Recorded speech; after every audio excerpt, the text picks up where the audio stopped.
Federalist Papers, number 20. The same subject continued, the insufficiency of the present Confederation to preserve the Union, from the New York Packet, Tuesday, December 11, 1787.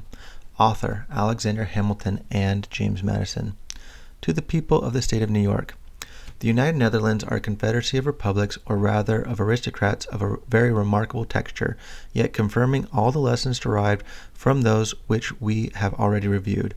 The Union is composed of 7 co-equal and sovereign states, and each state or province is a composition of equal and independent cities. In all important cases, not only the provinces, but the cities must be unanimous.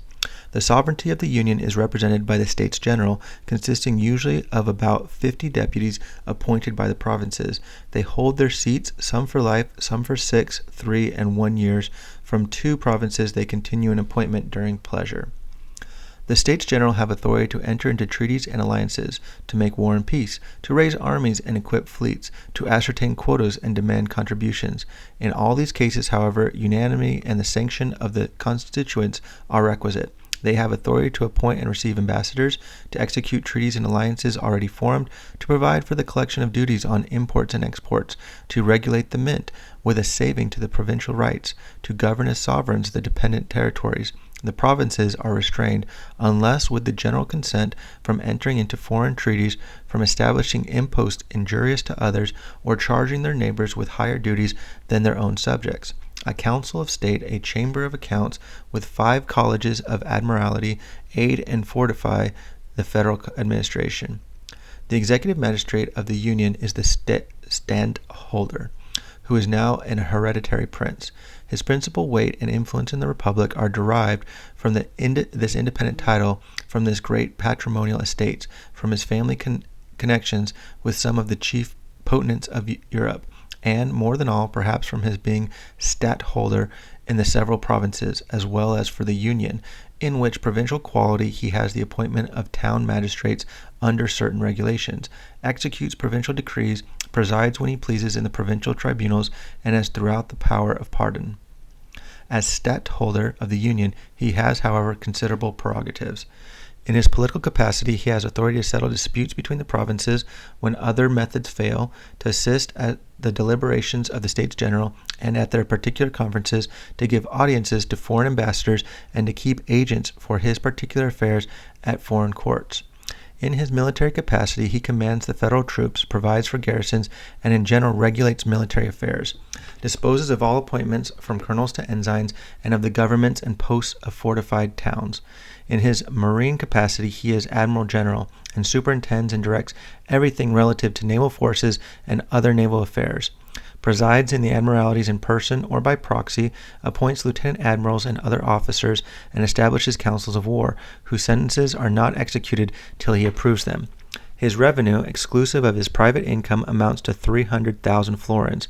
The standing army which he commands consists of about 40,000 men. Such is the nature of the celebrated Belgic Confederacy, as delineated on parchment. What are the characters which practice has stamped upon it? Imbecility in the government, discord among the provinces, foreign influence and indignities, a precarious existence in peace, and peculiar calamities from war.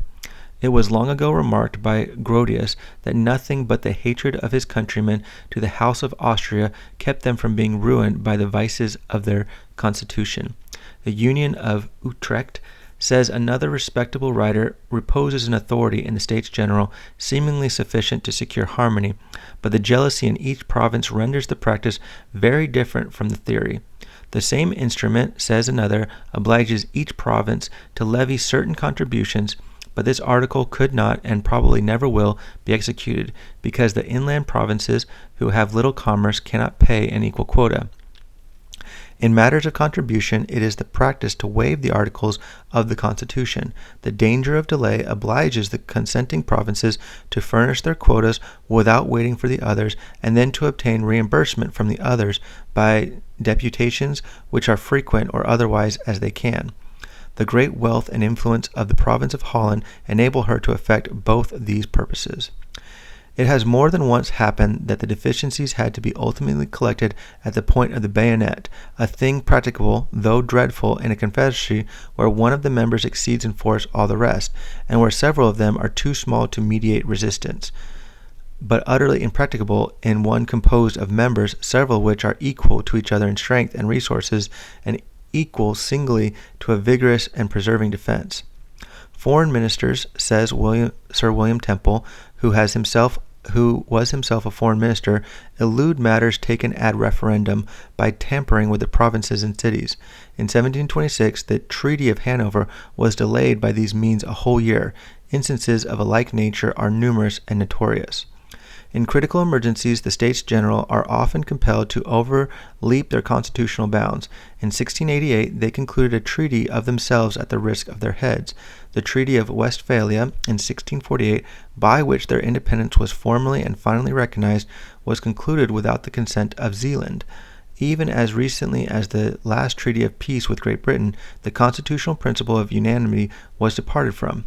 A weak constitution must necessarily terminate in dissolution, for want of proper powers or the usurpation of powers prerequisite for the public safety.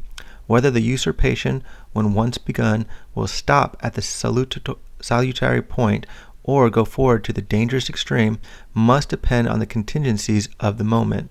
Tyranny has perhaps oftener grown out of the assumptions of power called for on pressing exigencies by a defective constitution than out of the full exercise of the largest constitutional authorities.